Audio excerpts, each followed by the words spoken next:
Now, let me go to the lecture, if you allow me. And I thought of interesting topic, how to connect my experience in the Middle East with yours here in Russia, and try to make connections.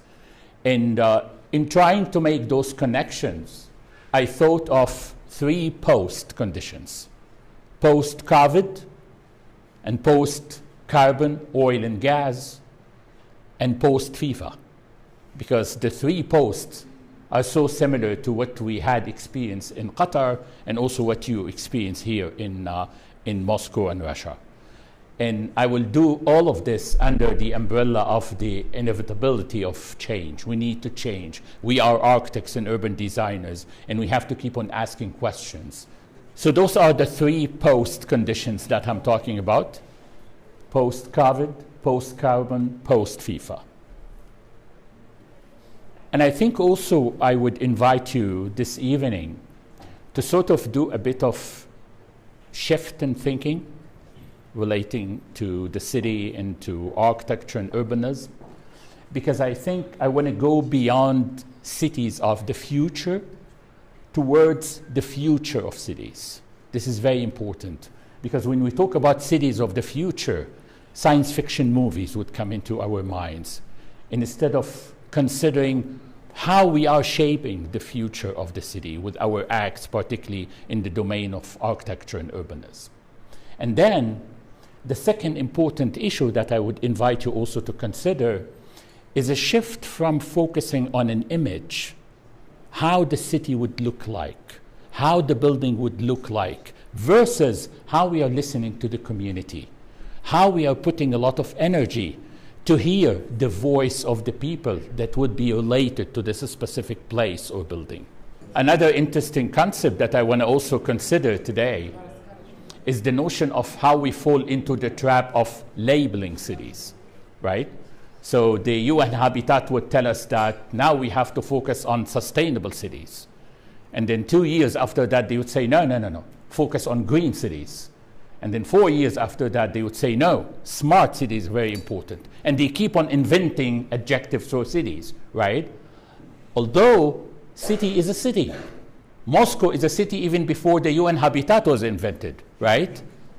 It's a place where people and place connected, where you manifest your traditions, your quality of life, and so on and so forth. So I would also invite you to go beyond all of these labeling and focus on how we use our energy as urban designers and architects and planners to create the best scenario for this interaction between people and places. So post-COVID, I wrote an essay, a published paper in one of the top journals in the US, and it was downloaded for 3,000 times in the first week of publication. And I called it, Say No to New Normal, Say Yes to Normal. Remember during COVID that everybody was saying we are approaching the new normal? I don't know, what's the meaning of new normal in Russian? Nova forma, yeah, this is the one. New normal, right? New normal. Our life would change because of COVID. But then after we took the vaccine or whatever, we came back to the normal. So in this paper, I was suggesting that we had an excellent opportunity during COVID, because COVID, like any other human crisis, would push us to be more innovative and more creative, and incredible ideas and paradigm shifts would come as a result of confronting such challenges. We did realize one of the fundamental lessons, that we are constructing, but actually we are deconstructing our environment with all what we're doing in terms of architecture and urbanism and exploiting our natural resources to the extent that suddenly animals occupied and reclaimed the city rather than people.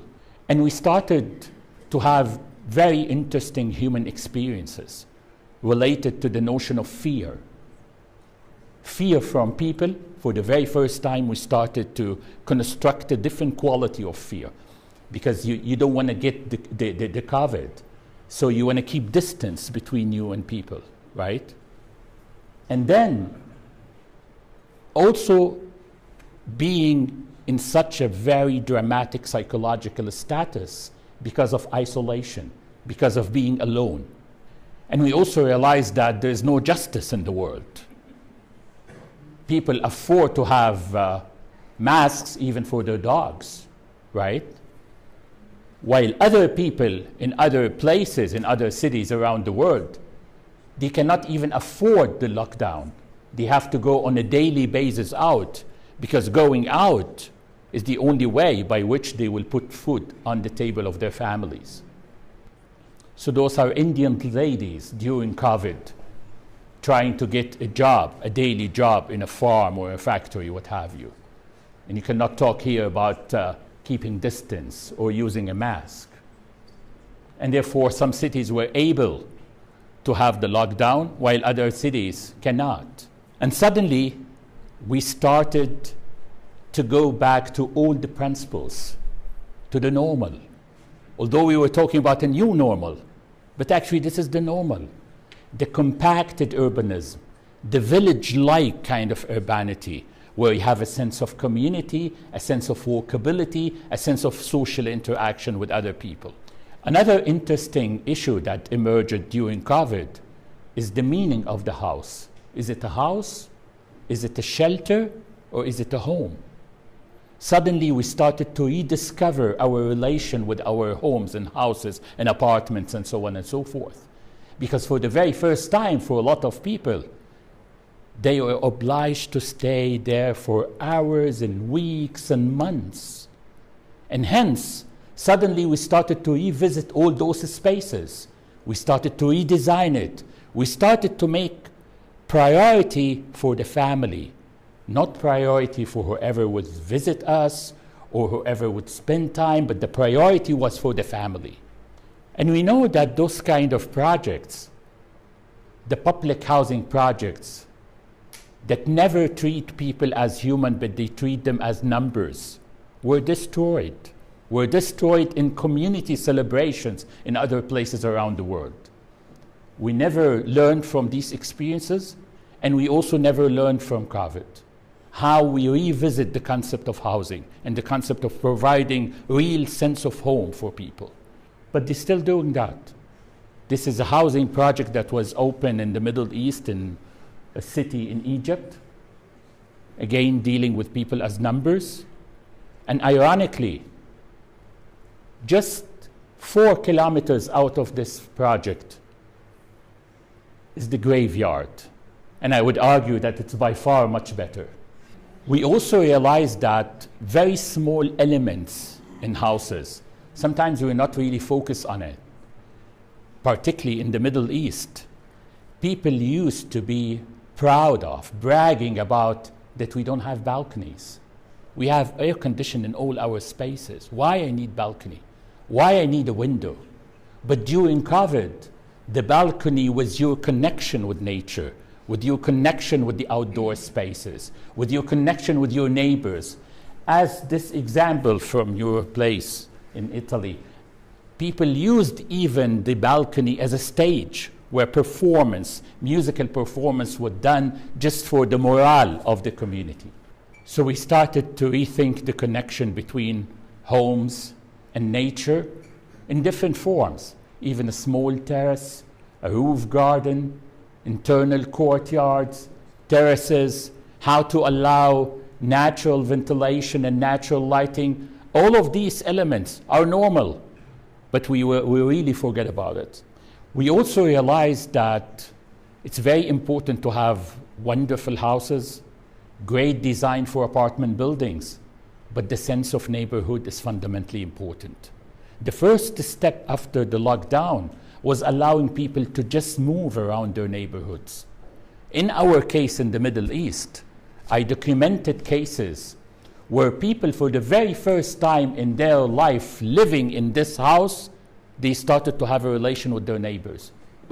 Not only that, in some cases, people realized that his colleague at work is living beside him. only 30 or 40 meters from him, but he was not aware of that. When he had the opportunity to walk around, they started to have this new social kind of relations and bonds. And the very final and important point is the pace of the city and the pace of places.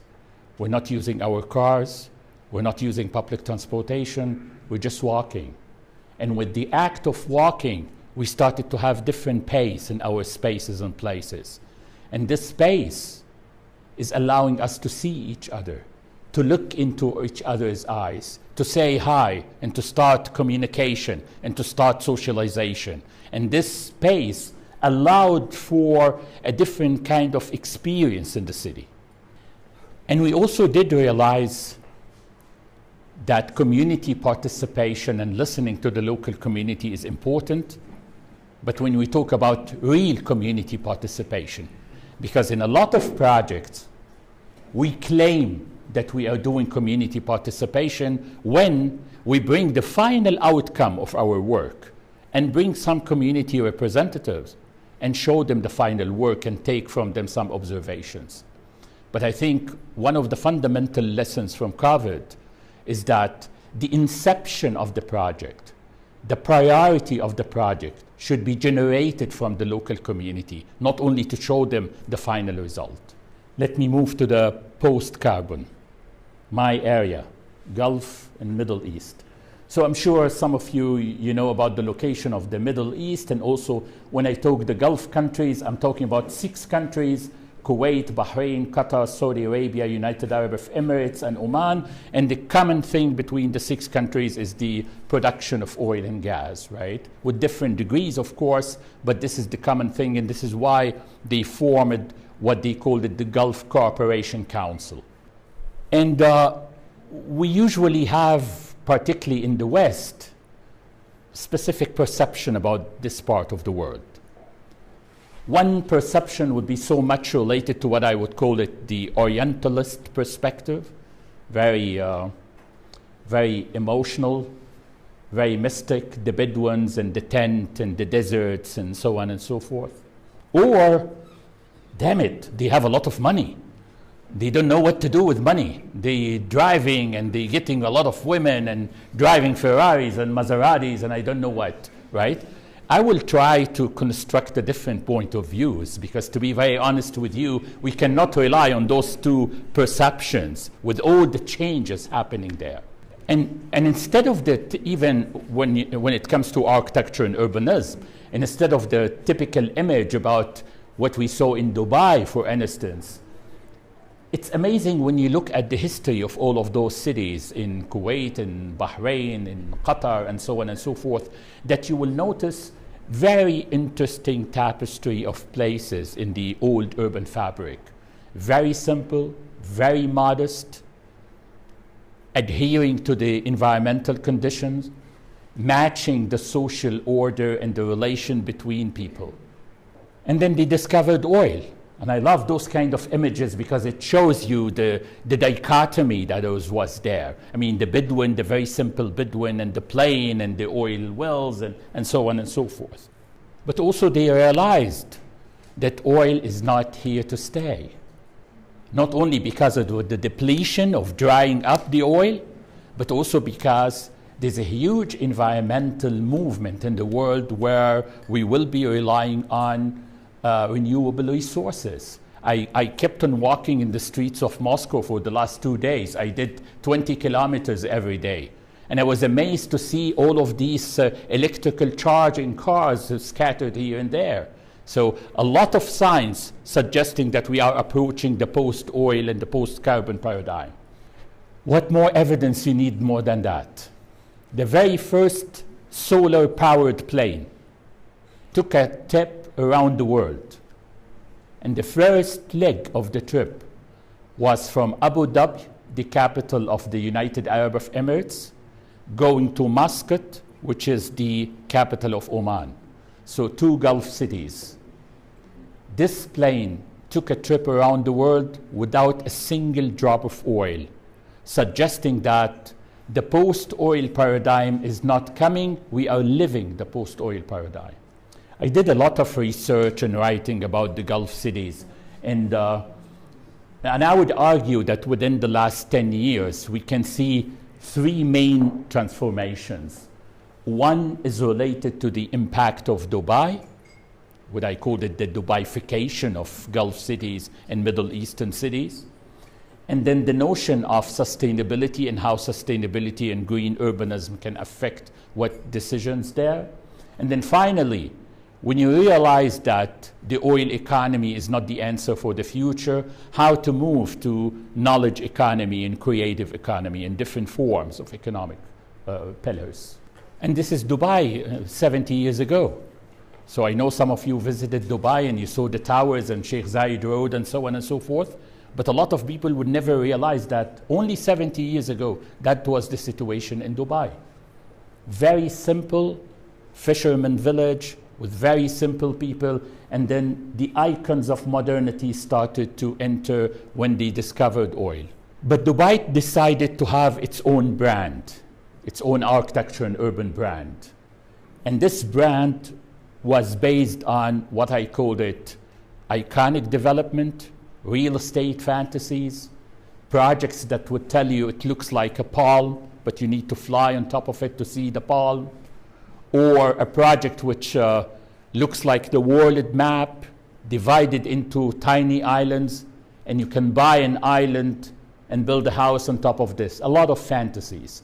But they were able to use those fantasies with a very interesting slogan: build it and then they will come. So it doesn't matter, we have plenty of money. We can build and then later people would come and occupy this. So you see the spectacle of the city. Remember my first slide about the image of the city?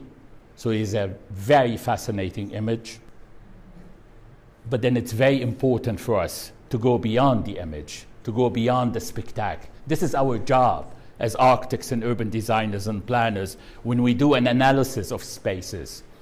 We cannot only buy the image, but we have to focus on the experience between people and places. And what was interesting about the model of Dubai is that it created what I called it the fallacy of regional and urban competition. Who will build more? Who will build bigger? Who will build higher? I told my friends in Genpro about these two towers. Most of you know about Burj Dubai, which is Burj Khalifa now, the highest tower on earth. And in the day of its opening, the top prince in Saudi Arabia, he said, "What's this noise coming from Dubai?" And they said, "They are opening the highest tower on earth." And he said, "And what's the height of it?" They told him it's 880 meters. He said, "Wow, we have to compete this. Call Norman Foster now and tell him to build 1 kilometer tower in Saudi Arabia." But what was interesting is that the same consultants and the same advisors that kept on telling Dubai, "You guys are doing great. You are creating unprecedented model." And then when they were hit by the financial crisis in 2008, 2009, and people left Dubai literally, the same people started to make fun of them, as you can see here in the cartoon. So the fancy skyline, the image, as I used it in the beginning of my lecture, is not helping anymore. There's also a huge, huge challenge when it comes to climate change challenges and climate change because of everything related to climate change is there. The heat waves, the scarcity of water, and the sea level rise.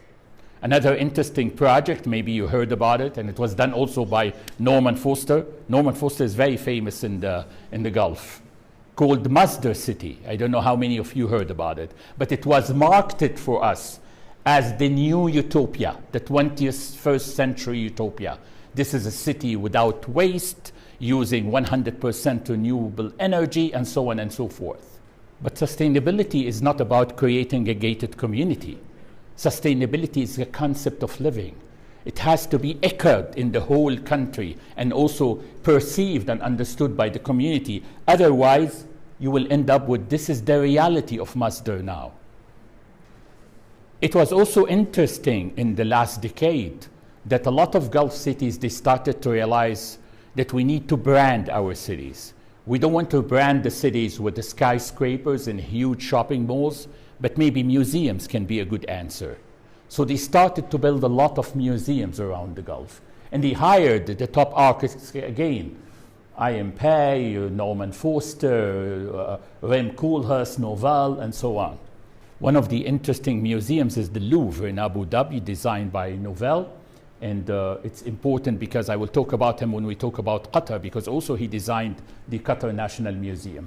But here, he used the old urban fabric of the city, very similar to the images that I showed you in the beginning of the lecture, as the sort of the articulation of spaces in galleries and exhibition halls and so on. And then he created this dome with different layers of steel structures to create very interesting tapestry of light and shade. Beautiful, beautiful space.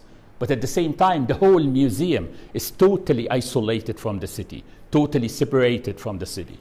They start also to invest in universities and research centers because they want to retain knowledge workers and creative people and bringing people from different parts of the world to work and live. So one of the good venues for that is to establish universities and research centers. If you're following what is happening in Saudi Arabia now, I would claim that we are witnessing a very interesting transformation, and I would call it, if you see what I was trying to establish for you, the notion of Dubaification and the impact of Dubai, I would argue now that we are moving from Dubaification to Saudification. Meaning what? Meaning that MBS, the new crown prince, he's using the exact manual of Dubai. Build weird project, make people just talk about what we are doing. And he started with a project called The Line. I don't know if you heard about it. This is almost a 200-kilometer city covered with mirrors. And ironically, the same scenario of Dubai is repeated. These are the internal spaces between the two mirrored walls. The same consultants are now saying, not Dubai, Saudi Arabia is doing a wonderful job when it comes to sustainability. They are creating a new utopia. This is the future of architecture and urbanism. Exactly the same scenario that they did with Dubai 20 years ago. You know, in Saudi Arabia, they have the Kaaba. The Kaaba is a cube. This is the most sacred place in Mecca. But now they are modernizing Saudi Arabia. So they decided to have a modern Kaaba, right? And this modern Kaaba is 400 meter by 400 meter by 400 meter, right in the middle of the city. And they called it Damukab, which is the cube. And again, this is the kind of project that we just need people to talk about us. And therefore, you will find articles in the New York Times, the Washington Post, the Guardian. All of them are talking about the Line and the Mukab and the Kaaba. And when you go inside, you will see the future. The future is there. The future is manifested inside the Mukab. Now, let me move to our narrative in Doha. And again, I was telling our friends in Genbro about my mission. It will be very tough because only 25 years ago, Lonely Planet selected Doha as one of the most boring cities in the world. Very tough. So imagine I will try to convince you that I am doing a good job in a city that was selected to be the most boring city on earth. Mission impossible, right? And the city started very similar to my narrative about the rest of the Gulf, very traditional fisherman village. As you can see, the very unique Gulf architecture, very simple. The heights are only the outcome of some minarets of the mosque scattered within the fabric of the city. This is the origin of the city in 1937, a very humble fisherman settlement. And it was a very, very tough life, because the main economic pillar was fishing and pearl diving, and both of them during that time in the 40s and 50s was very, very life-consuming jobs. And you see the quality of architecture and urbanism and the small alleys and the courtyards and using the local materials. And then they discovered oil in 1939, but they start to sell oil in 1947. And it was again a transformation, because for the very first time in their history, they started to have regular income rather than the fluctuated income coming from fishing and pearl diving. So you started to see also icons of modernity in the lower image here. Some cars, some paved roads, and also institutional buildings like small schools and health facilities. And one of the fundamental questions that we posed for ourselves was related to when we started to see how the city evolved, how the city developed, using this unprecedented value of money in making the city really enlarge and doing what we called it urban sprawl in different directions. Is this growth? Is this development? And then we put a question mark. Are we going to keep it as such, or we need to have a stop and pose questions regarding the future of the city? Just to put things in perspective, this is the map of Doha in 1937, and this is the same square as you see it in Doha today. So imagine the pace of the urban sprawl that the city witnessed in the last 60 or 70 years. These are images of the waterfront that I took myself. And the difference between the first image and the last image, 10 years. Only 10 years. So see the pace. See the pace of development happening every 2 or 3 years. This is the very first 5-star hotels in Doha called Sheraton Hotel and Convention Center. This is in late 80s. And the same area, 15 years later, and the same area now. This is what I called it, the Dubaification of Doha. At that time, I have to confess for all of you that we were under the impression of Dubai is the solution. We have to imitate Dubai. If you have big shopping mall and plenty of skyscrapers, then you are a global city. But then we started to have a committee of architects, urban designers, planners, intellectual people, and we started to ask ourselves questions related to we need to have our own identity. We need to have our own story. We do believe, and personally I wrote about this, that each city has its own narrative. Each city, it's exactly like people. Each one of us has his or her own story. And we should dwell on that. We should emphasize this rather than imitating another model. So instead of copying a global model, why you want to be like New York or Shanghai? You don't want to copy a global model. And you don't want to copy the copier. Because if you imitate Dubai, you are imitating the copier. So you have to go for a third scenario. You don't want to copy the global model, and you don't want to copy the copier. You have to invest in your own story. So how you do that? You do that by focusing on what you have. You have to use the brains of the people that get together in those kind of councils and advisory boards. And you start to question, what do we have in terms of historical assets and heritage, natural components? What are our aspirations? One of which would be hosting mega events, how to prepare our cities for that, how to go for the knowledge-based urban development that it's related to attracting knowledge and creative people, and so on. Another decision was related to how to stop this sprawling of the city. If you keep on this scattered urbanism, people would keep on driving cars, moving between different places.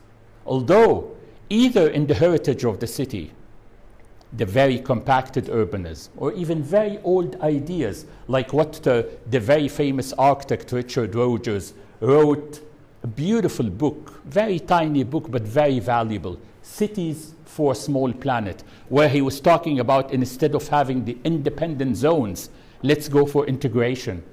Now they are calling it 15-minute city. But all of this is part of I'm sure that this is part of even a lot of Russian cities, that this notion of compacted urbanism, the notion of walkability.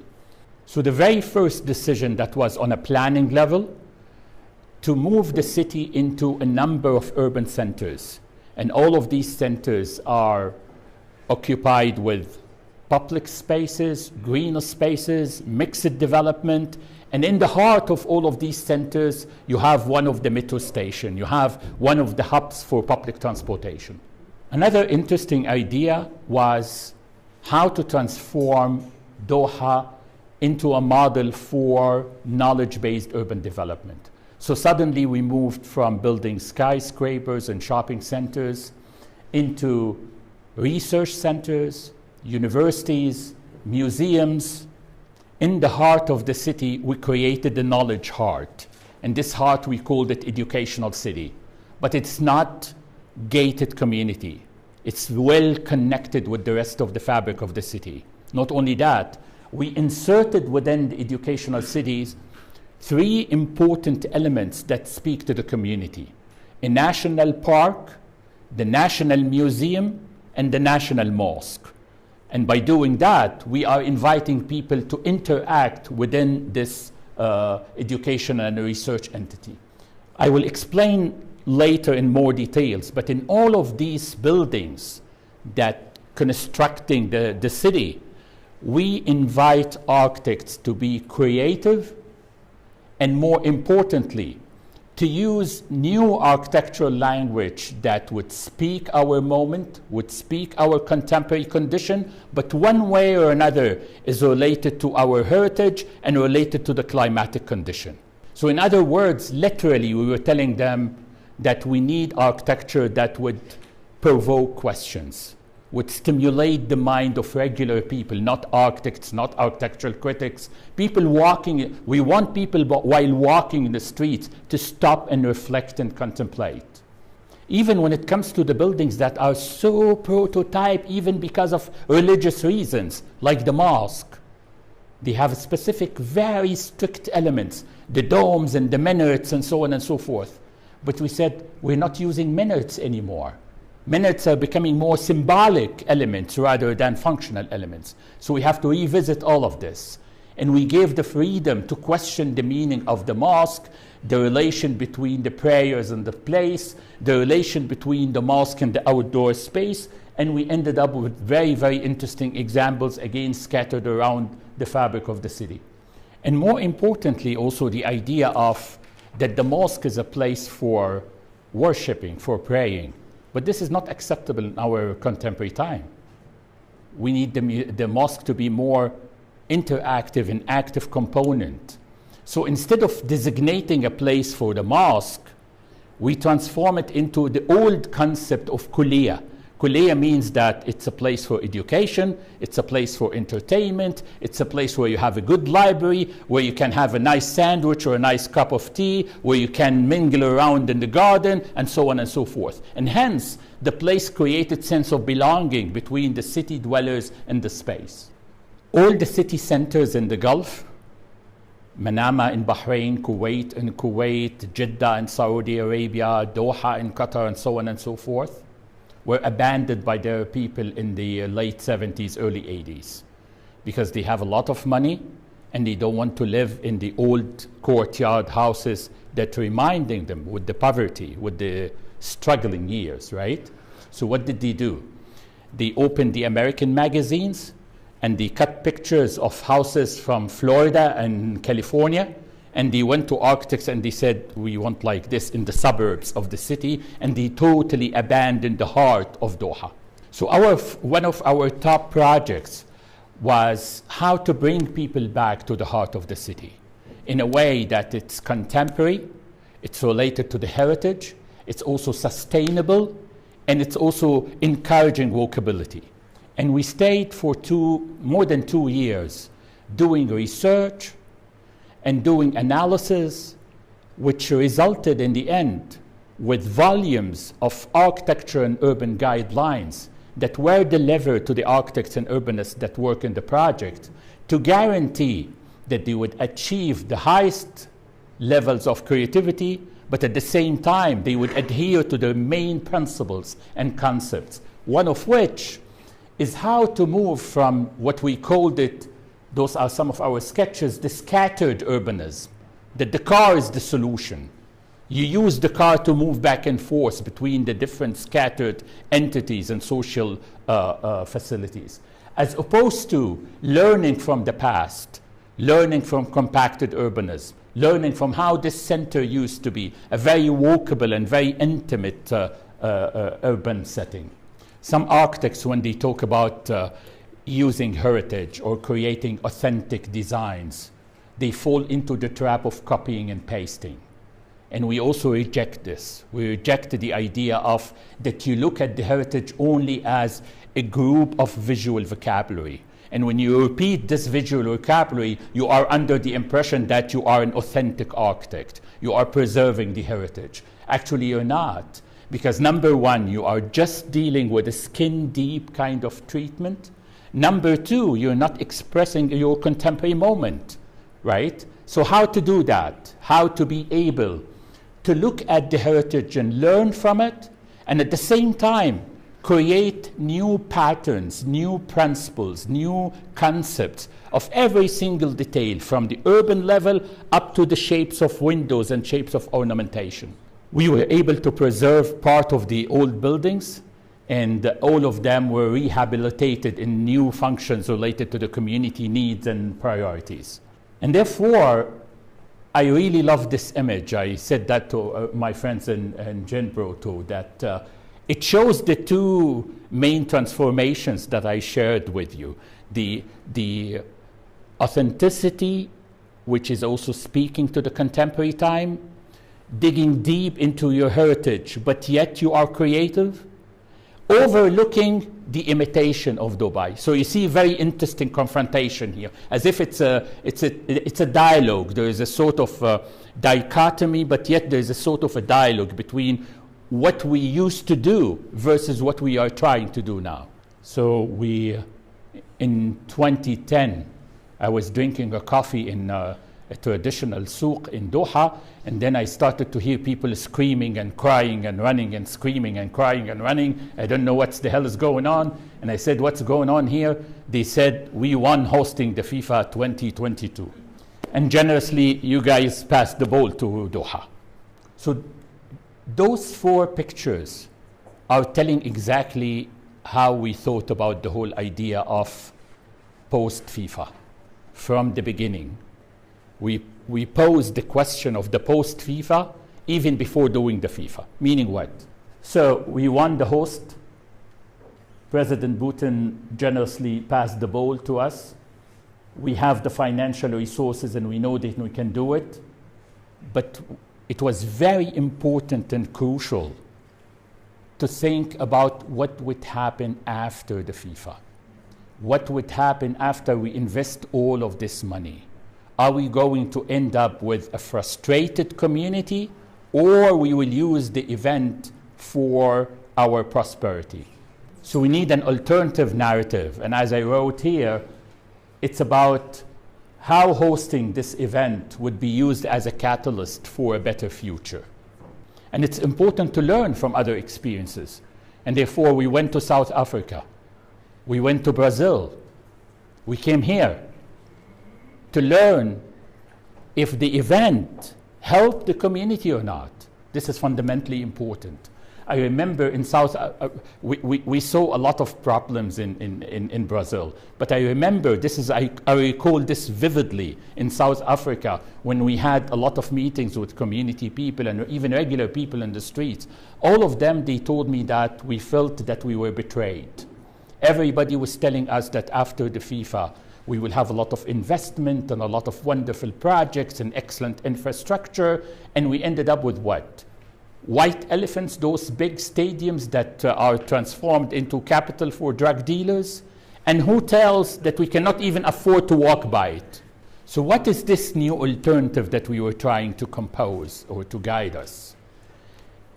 We need to move from the event. The city is serving the event to the event is serving the city. The main mistake that we saw in Brazil and in South Africa, that the whole city with its resources and community and everything was serving the 30 days. We thought, no, this is totally wrong. The event should serve the city and should serve its future. And therefore, the very first decision that we made is that we don't have an organizing committee. Because organizing committee, by definition, is suggesting that you are organizing an event. And once you're done with the event, khalas, nothing. We transformed the title of the committee into a committee for project and legacy, meaning that every single act will be judged and evaluated with how much it has an impact on the future of Qatar, not the 30 days of the event. Let me share with you quickly some of those pillars. For instance, the FIFA would ask for stadiums and would also ask for what they call the training camps for each team. But they will never tell you where. It's our decisions. So we started to allocate all of these stadiums within different parts of Qatar where people there, they need sports facilities, and also they need a new catalyst of development, because stadiums in our contemporary time now, they are not only about football games. You can have bazaars, you can have ceremonies, you can have concerts, you can use it as an outdoor and open space, and so on and so forth. And the stadiums are iconic development and iconic pieces of architecture and Zaha Hadid and so on and so forth, but also we're not going to have this capacity. 60, 70, 80, 90,000 spectators. We'll never use that. So even before the construction of the stadiums, you okay?